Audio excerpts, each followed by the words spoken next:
Bismillahirrahmanirrahim. Assalamualaikum warahmatullahi wabarakatuh.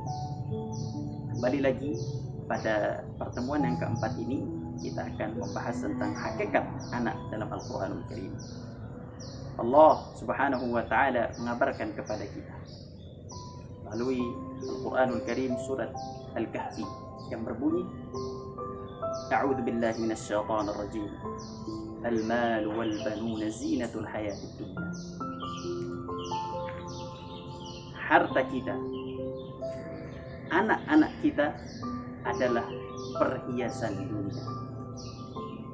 Dalam ayat ini Allah menerangkan bahwasanya perhiasan terbagi menjadi dua. Ada perhiasan dari benda mati, rumah yang kita miliki, tanah yang kita miliki, pakaian yang kita gunakan, merupakan bagian dari perhiasan benda mati. Namun ada juga dari sisi lain perhiasan benda hidup. Apa itu? Dialah anak-anak kita. Lantas mengapa Allah Jalla wa'ala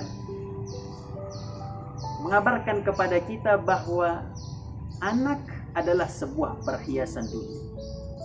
Apa sebenarnya perhiasan? Perhiasan adalah sesuatu yang menggembirakan bagi manusia. Dia akan mencari dengan susah payah. Ketika sudah dapat, dia akan menjaganya dengan baik-baik. Dan dia tidak ingin kehilangan perhiasan tersebut. Itulah orang tua terhadap anaknya. Bagi mereka yang baru menikah, mereka mengharapkan anak. Setahun, 2 tahun belum memiliki anak, dia akan berusaha juga untuk mendapatkan anak. Karena tidak lengkap sebuah pernikahan tanpa kehadiran buah hati. Ketika sudah datang buah hati tersebut, dia akan jaga dan rawat buah hati tersebut. Dan dia tidak berharap agar buah hati tersebut hilang dari wajahnya. Begitulah orang tua terhadap anak. Karena anak bagian dari perhiasan dunia. Namun wahai ayah dan ibuku sekalian, ayatnya belum selesai. Allah Jalla wa'ala mengatakan dalam ayat ini, wal baqiyatus shalihat. Wahai manusia, aku jadikan harta anak perhiasan dunia. Tapi ingat, amal soleh lebih baik bagimu untuk kehidupan akhirat. Khairun 'inda rabbika thawaban wa khairun amala. Amal solehmu akan kekal. Amal solehmu akan menjadi pembelamu di akhirat kelak. Amal solehmu yang akan nanti memasukkanmu ke dalam surga. Maka dahulukan amal soleh sebelum anak. Ini menarik karena banyak di antara kita yang lemah di hadapan amal soleh ketika ia dihadapkan dengan anak. Banyak para orang tua yang lebih cinta kepada anaknya dan melupakan Allah. Sebagai contoh, ketika azan berkumandang dan dia sedang bermain riang dengan anaknya, kemudian selesai azan, la ilaha illallah, selesai panggilan Allah, orang tua ini bukan melangkah menuju masjid, tapi dia masih tetap bermain dengan anaknya. Ketika ditanya oleh temannya, kerabatnya, saudaranya, orang tuanya, wahai fulan, mengapa kamu tidak berangkat ke masjid? Apa jawabnya? Saya sedang mengurus anak, sedang menjaga anak, sedang bermain dengan anak. Ya, subhanallah. Salah wahai saudaraku. Tidak begitu. Allah beri kita karunia bukan berarti untuk melalaikan akhirat kita. Justru disinilah cobaan kita. Mana yang akan kita pilih? Anak ataupun Allah? Allah ataupun anak? Kisah ini telah terjadi pada salah satu nabi kita, yaitu Nabi Ibrahim alaihi salam, di mana Nabi Ibrahim alaihi salam tidak memiliki anak sampai beliau beranjak tua, renta. Beliau berdoa, ya Allah, berikanlah aku anak-anak yang saleh. Rabbi habli minas salihin. Berikanlah aku anak yang saleh. Diberikan oleh Allah, yaitu sebuah anak laki-laki yang kita kenal dengan nama Ismail alaihissalam. Lantas di sini Allah menguji kecintaan Ibrahim. Seakan-akan Allah ingin mengatakan, wahai Ibrahim, kamu minta anak kepadaku, baik, aku berikan anak ini. Tapi aku ingin tahu, apakah kamu lebih cinta kepadaku atau kamu lebih cinta kepada anakmu? Sampai pada akhirnya, falamma balagha ma'ahu as-sa'ya, ketika Ismail kecil, tumbuh besar, wajahnya riang, sudah bisa membantu orang tuanya, perkembangannya baik, fisiknya tidak cacat. Bahagia orang tua melihatnya. Namun datanglah sebuah ujian. Apa ujiannya?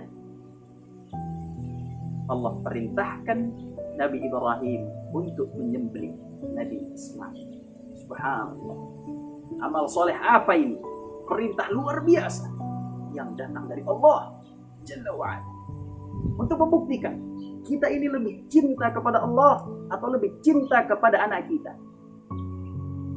Namun Nabi Ibrahim alhamdulillah lulus dalam ujian ini. Tidak mudah. Ketika Nabi Ibrahim melaksanakan perintah Allah walaupun hati berat. Ingat, ini bukan sebuah kekejaman, tapi ini adalah semata-mata menjalankan perintah. Dan anaknya pun menerima. Subhanallah.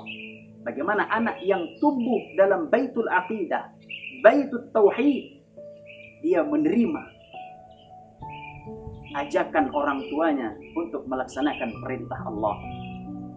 Yang menarik, wahai saudaraku, ketika Allah menguji seorang hamba dengan anak yang luar biasa indah, cantik, ganteng, pertumbuhannya baik, cinta orang tua kepada anak luar biasa.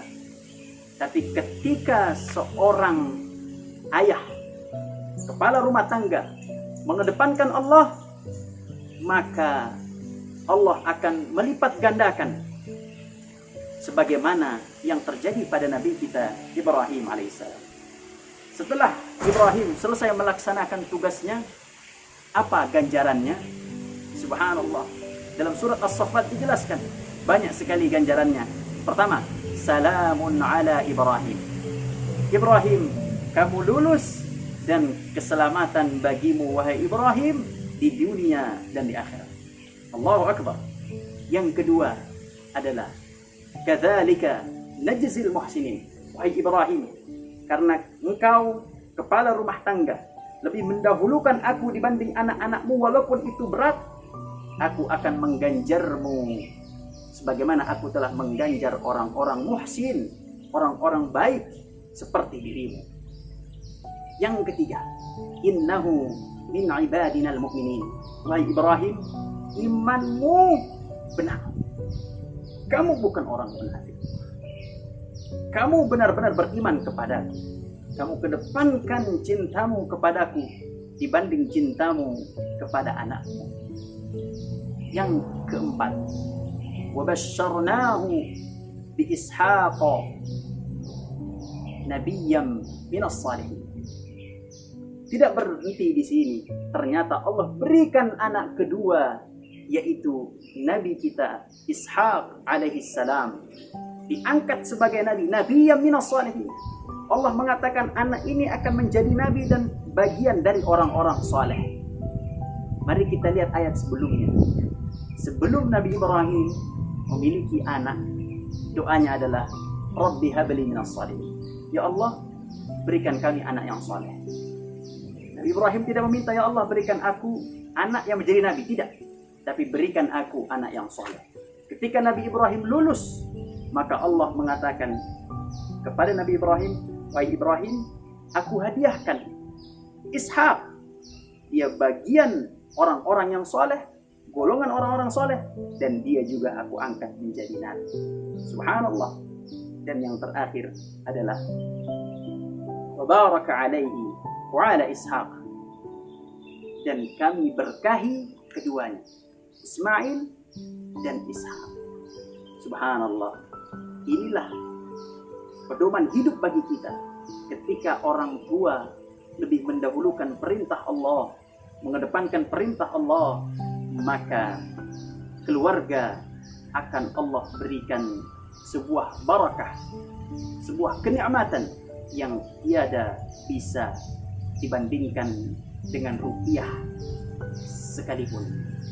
Oleh karena itu, wahai para orang tua, kecintaan kita terhadap anak kita janganlah melebihi kecintaan kita kepada Allah Subhanahu wa Ta'ala.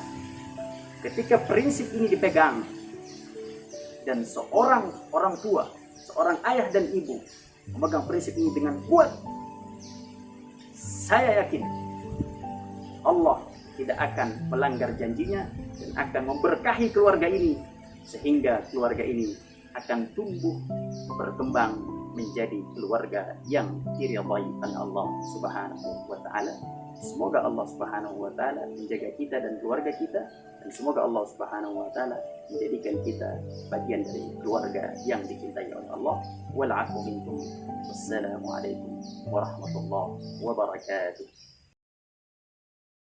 أعوذ بالله من الشيطان الرجيم. بسم الله الرحمن الرحيم. المال والبنون زينة الحياة الدنيا والباقيات الصالحات خير عند ربك ثوابا وخير أملا. بسم الله الرحمن الرحيم. قد صدقت الرؤيا إنا كذلك نجزي المحسنين. إن هذا لهو البلاء المبين. وفديناه بذبح عظيم. وتركنا عليه في الآخرين. سلام على إبراهيم. كذلك نجزي المحسنين. إنه من عبادنا المؤمنين. وبشرناه بإسحاق نبيا من الصالحين. وباركنا عليه وعلى إسحاق ومن ذريتهما محسن وظالم لنفسه